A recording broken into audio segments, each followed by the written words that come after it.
YouTube, what up, man? It's your boy AD. I'm back in another video. Told y'all the grind is going crazy. Thank y'all so much for tuning into the other previous videos that we've been putting out over the last few days, man. It's greatly appreciated. Been helping out a lot. I'm seeing the watch hours go up slowly but surely, for real, man. So I greatly appreciate it. Thank you for subscribing, all that good jazz. We just got some new news on Battlefield 6, what's to come, and it involves the good old controller.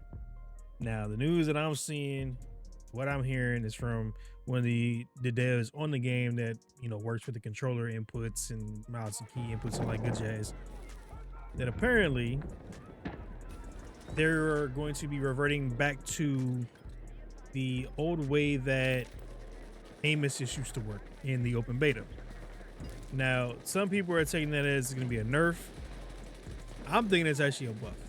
Now, if you've noticed, since the game has been released, aim on controllers felt a little weird, a little janky, I don't know if it's too stiff or if it's not sticky enough or it's too sticky or what.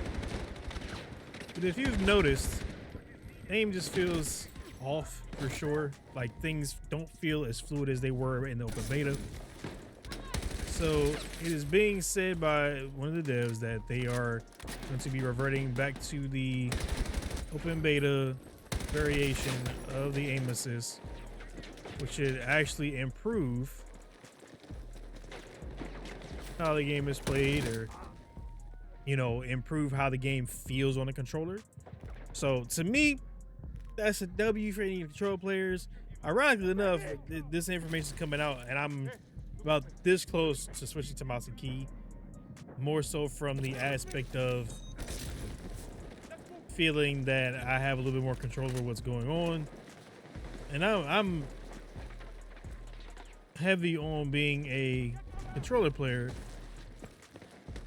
but it's not to a point where I won't play mouse and key. Like, I've done mouse and key on previous Battlefield titles, Call of Duty games, etc., etc. So it's not something I'm not used to doing. It's just when you grow so accustomed to something, you kind of just want to continue to use what you're used to. But I'm also trying to get challenges done for this AR so I can unlock it. I believe the Cord is the next AR I need to unlock, so I'm trying to knock out that challenge if I can. The mouse and key is still like the superior input when it comes down to playing first-person shooters personally. And that's just because of the type of aiming you can do, where it feels like you're able to have more of an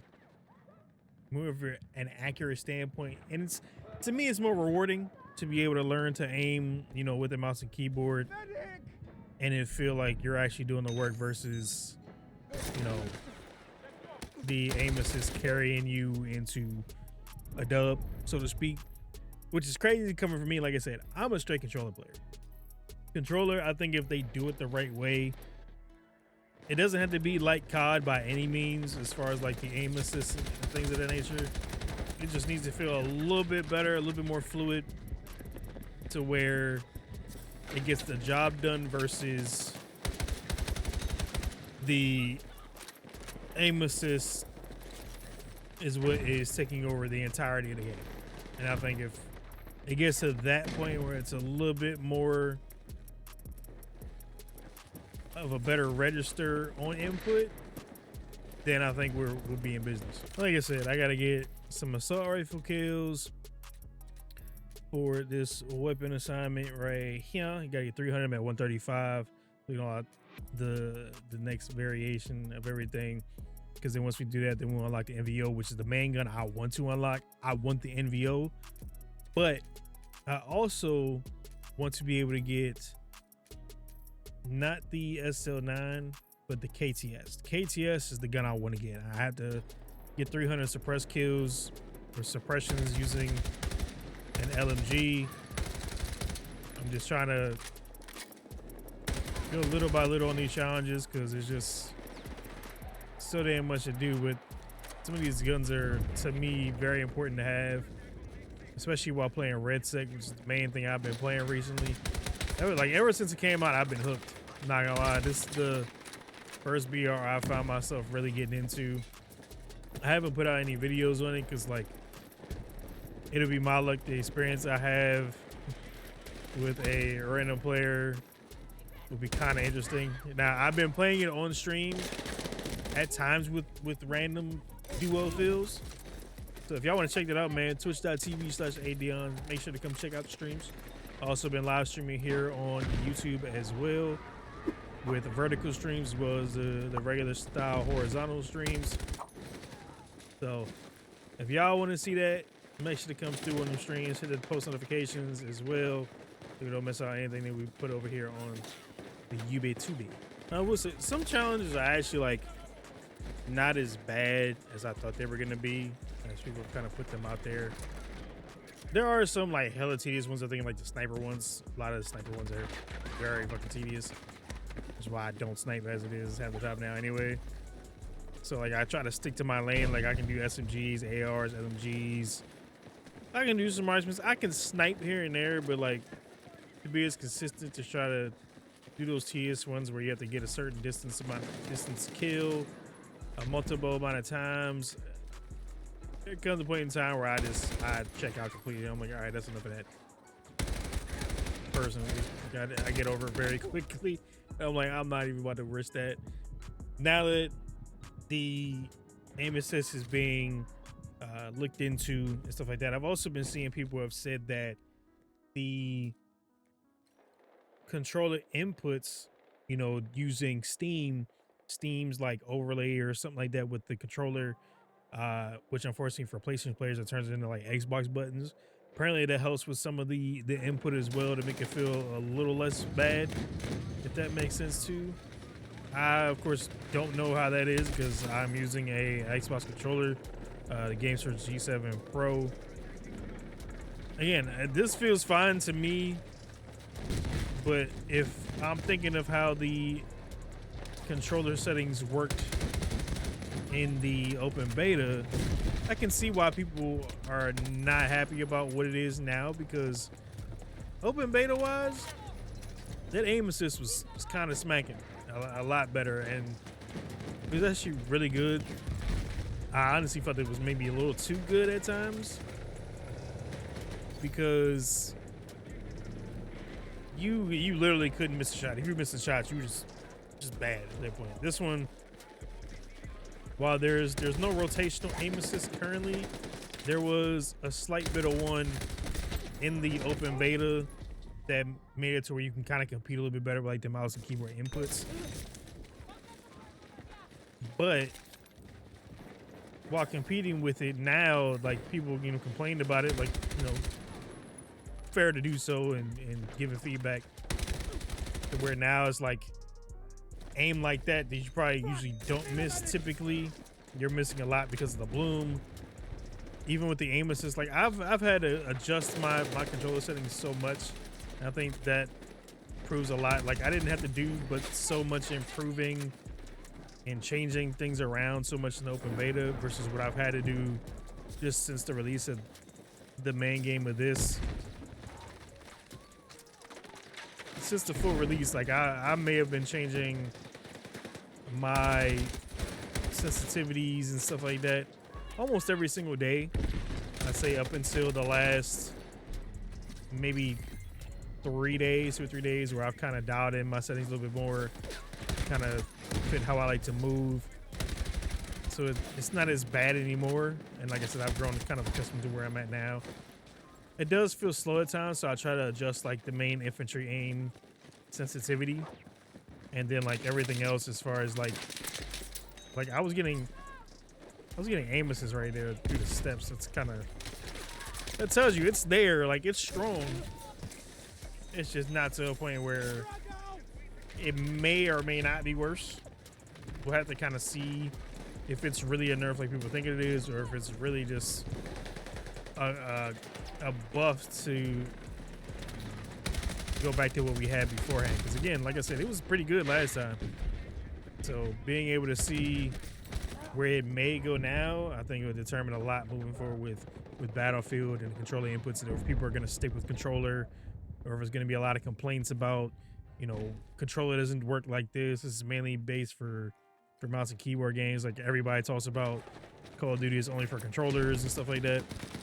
Wonder if you're gonna get the same effect as far as like Battlefield only being for mouse and key players, which I highly doubt, because aim assist, no matter what, is gonna be very prominent for any first-person shooter. I think it has its place no matter what in any type of shooter, unless the game is built for, I guess you could say that's part of the casual experience too, but at the same time it's not, because COD was never really casual until SBMM kind of came in and kicked in now. And with the SBMM being in COD, kind of changes the direction of things. Which, speaking of COD, they just released another teaser trailer for like the campaigns and multiplayer and stuff like that. It wasn't anything crazy. I was gonna do a video on it, but I ended up watching it anyway right before I recorded this. I was like, I'm not seeing anything worth being impressed by. A lot of it was the same type of stuff we've already seen, so they didn't really affect or change anything in my opinion so far about what COD is looking like. I won't say I'm not gonna be playing it, because I have this strange inkling somebody in my community is gonna end up either gifting it or donating, you know, the dono link and stuff like that to make me go ahead and play it at that point. It's just like, it is what it is, man. I'm always gonna be a Call of Duty player at heart. No matter what I do, it just is what it is. And I'm okay with that. Call of Duty will always be my first love when it comes down to shooters. Battlefield just got my heart right now. Call of Duty is like that toxic ex you keep running back to, even though you try to get the fuck away and you just can't do it. That's how COD is. She always look good, she feel good, and then she breaks your heart every single time. And then for some odd reason, you keep running back there like a dumbass. It's probably gonna happen to me. I hope it doesn't. But until then, Battlefield, I'm right. It's right here, all up in here, and I love it for what it's done so far. For not even just the content, me meeting some new folks here in the community, but just the overall this gameplay itself. Like, I've been enjoying the hell out of it, and honestly, I'm learning so much more recently about Battlefield just playing it. And I went back and played some of like the older ones. Like I played BF4. I barely played BF3. I did like BF5, BF1. Hardline I've done. Like some of the ones that weren't that good I played, and then I said BF4 to me was like the best Battlefield I had played. And then cinematically, like Battlefield 5 was not Battlefield 5. Battlefield 1 was so good in the cinematic aspect of it. Just the aesthetic, the look and the feel of it was great. But overall, as you see, I just been doing casual shit just to kind of knock out some challenges. To me, that's the best part about what this little casual breakthrough mode is for. You can get some good XP, or some decent amount at least, level up my guns, get some more battle pass points, and like I said, I can knock out some challenges while I'm at it. So if y'all want to come check out some Red Set gameplay, make sure to subscribe. Like this video up too if you enjoyed it. Like I said, we got some new stuff coming for controller players, going back and reverting to the open beta controller settings. So hopefully that makes things feel a little bit better, so it doesn't feel as off as it has been, if y'all have noticed that. Also, you should follow me on Twitch, twitch.tv/AyeDeon, live streaming on both platforms. Appreciate y'all, love y'all. Thank y'all for the likes. Thank y'all for watching the videos that we've done so far. And until next time, peace.